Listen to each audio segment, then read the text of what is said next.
Labas vakaras. Pradėsiu nuo skundo Juodosios jūros bangoms. Šiandien jos labai aukštos ir labai nervingos. Netgi jos sugalvojo apsemti mano batus. Šiek tiek pribėgo, per arti priėjau. Nu, taip daryti negalima su manimi. Aš irgi galiu supykti. Pasakodamas jaučiuosi lyg Bernadeta Lukošiūtė, kuri prieš daugelį metų per radiją vesdavo laidą Labanakt vaikučiams ir įvairias pasakas sekdavo per radiją. Aš irgi buvau jos gerbėjas ir klausytojas jos pasakų. Tai vakar vakare man čia vaikštinėjant palei pakrantę, jau visai buvo sutemę, tai vienas vyras su kažkokiu aparatu, kurio galas su raudona spinduliuotė, girdžiu tik čak. Pasirodo, jisai čia pademonstruosiu mėlynų gultų, nes vakare nakčiai jie yra suskleidžiami ir suguldomi ant smėlio. Tai jisai ko gero ieškojo įvairiausių žmonių pamestų aukso dirbinių, žiedų, sidabro kokio, dar kažko, ir girdėjusi keletą kartų toksai jisai ten tikrino, ar tai jam buvo naudinga, sunku pasakyti. O toliau tai ši laisvoji diena. Aš kaip ir vakar sakiau, šiandien mums visiems laisvadienis, tai ko gero, kad mūsų grupės tos moterys, kurių čia didžioji dauguma, praleido čia arba prie restoranų, nes nemanau, kad jos rinkosi pramogas. Man šiandien norėjusi atlikti vieną pramogą ir aš kaip ir planavau, bet atsižvelgus į jos kainą, kuri panaši kaip Europoje, nors tikėjausi mažesnės, tai buvo parasailing pramoga, aš vis dėlto ją praleidau. Tai kągi aš nuveikiau. Dar pradžioje pasakysiu, kodėl mano veido nėra šį vakarą. Aišku, jisai ir nėra būtinas čia. Svarbiausia garsas ir balsas. Tai savo tos video lazdos neatsinešiau. Kuprinėje atrodo dėjausi, bet pasirodo neįsidėjau. Ir kągi dabar, ant kogi gali pykti, tik ant savęs. Smulkmena čia tokia. Tai kas buvo toliau vis dėlto? Pirštais uždengiau kamerą. Dar vienas brokas. Tai kągi aš šiandien sugalvojau nuveikti. Kadangi mes nesilankėme nei Burgase, nei Varnoje, tai aš vis dėlto pasiruošiau šiokį tokį planiuką. Nuvykau į autobusų čia tokią stotį. Tiesiog paprasto šitie stotelės. Sėdau į autobusą ir nuvykau į Burgaso miestą. Ir čia šiandienos buvo tikslas ne mieste centre ten kažkokius lankytinius objektus pamatyti, bet nuvykti iki gydomųjų spa procedūrų atvirame lauke.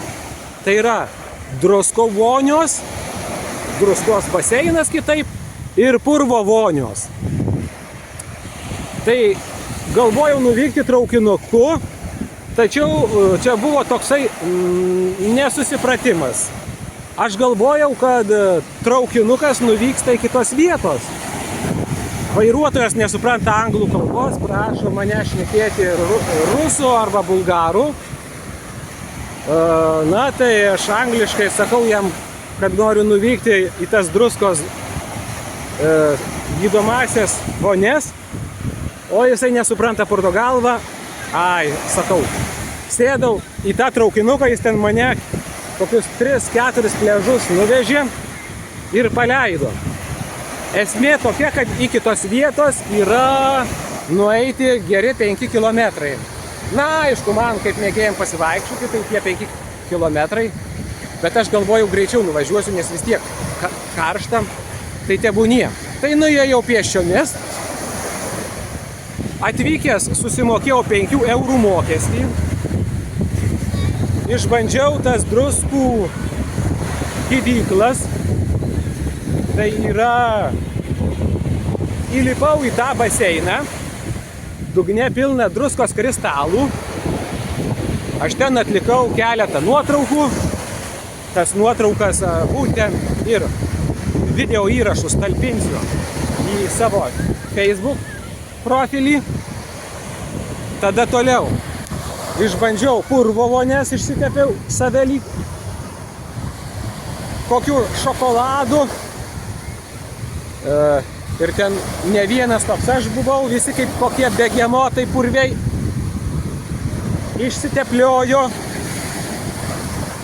Tai iš tikrųjų atliekant tą purvo procedūrą, jau esant juodam, paprašiau vyro, kad padarytų mano nuotrauką. Tai aš jam padaviau tą savo lazdą ir netikėtai aš neįvertinau, atbulomis kritau į tą purvą su... Nu, ne purvas ten toksai, jau baseinas, vis tiek druskingas ir aš jį kritau, mano gerklę graužė, šiek tiek vieną akį, tačiau laimiai man visai pasisekė, gavau tikrai nedaug. Ten tos druskos, kaip sakant, nuotykis lieka prisiminimui. Viskas gerai. Ir ką, aš jau aš čia norėjau link finalo pasakoti, kad atsisveikinti, bet labai svarbu apie patį autobusą. Tai autobuse įlipi be bilieto, jokios kasos nėra, kad ten būtų pirkti. Įlipi į autobusą, atsisėdi.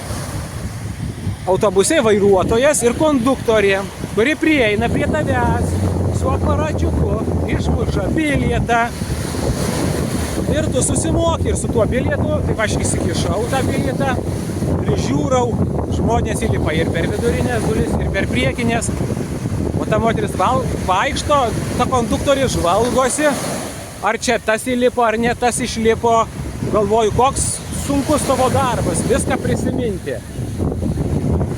Ir, nu, neišsitraukiu aš to bilietėlių, nes pas mane yra prie šono, tai ten ir Lidlo tokių čekių ir visokių aš tiek čekių užsikišu. Tai žodžiu, viskas buvo gerai. O grįžtant, aš tą bilietėlį laikau ir jį lipa vyras su basonkėm, nu, rudai apsirengęs, nu, atrodo eilinis pilietis. Nu, galvoju, jisai irgi atsisės, nieko panašaus. Jis iš kišenės išsitraukia kažkokį tai pakabuką, prisiklijuoja ir eina per autobusą, tikrina visus bilietukus. Visi žmogeliukai rodykit, ar konduktorė neslepia mokesčių, visi su bilietais, ar nevažiuoja zuikių. Tai va, kaip kartais būna. Na ir ką, ant vakaro aš grįžau atgal čia į Sozopolį, jau ramiai, be streso, nes gal vis tiek reikia suspėti, ten kažkokių bėdelių neprisidaryti. Tai žodžiu, išnaudojame mes šią dieną, nereikės savęs keikti kažkaip tai ir sakyti, kad Sigitai nieko gero nenuveikiai, buvai prie jūros tik tai. Tai žodžiu, diena pilna vertė skaitau. Ir ką? Judame link 7-osios dienos.